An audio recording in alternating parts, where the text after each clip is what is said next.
Mga sir, bali ito Toyota Fortuner, galing pang Bacoor si sir.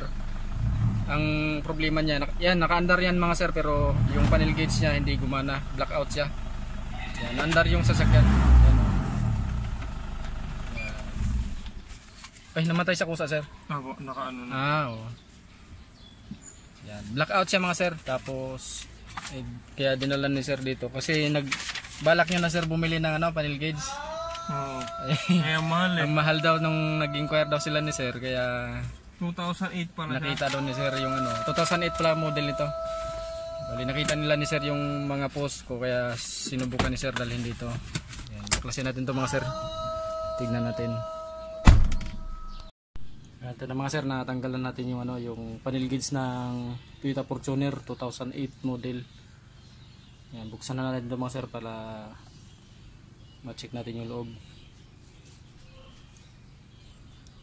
Pag malamig daw mga sir, hindi daw siya na gana yung panel gauge kahit naandar ng sasakyan. Pero pag nakapark daw si sir sa arawan, mainit, nagana daw siya. Yan. Pero madalas daw talaga blackout. Buksan natin mga sir.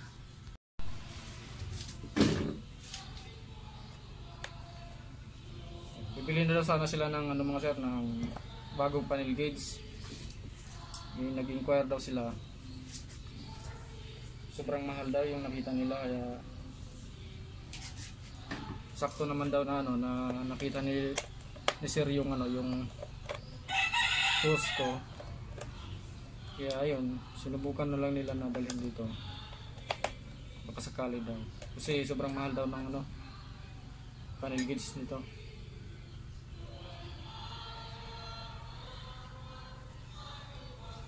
Surplus pa lang daw yung nakita nila mga sir.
i-tapan na natin ito mga sir para ma-testing na natin sa sasakyan.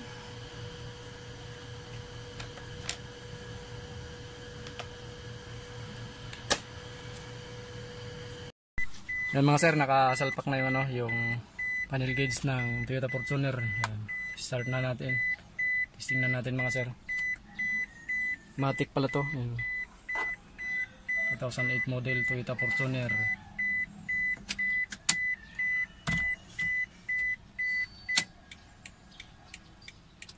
Yun. Yan na mga sir. Asan ba yung ano ito? Yan. Ayun, nagana pala yung ano niyo sir. Oh. Yung against the light kasi dito. Yan. Okay na mga sir. Yeah. Meron na po. Meron na sir. Try mo start, sir. Paano ba start na sir? Ay, ito na. I-preno. Preno mo na. Tapos yan. Yan, nawawala lahat.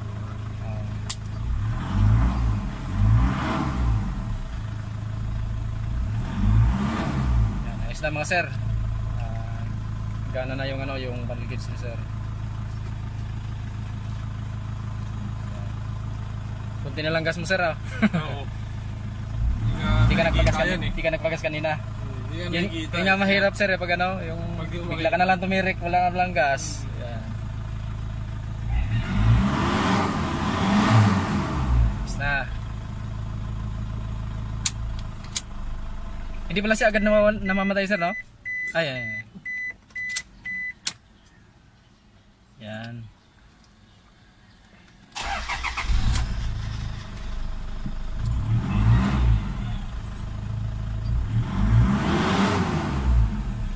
Basta mga sir, yun lang yung pinalitan ko, yung mga kapasitor.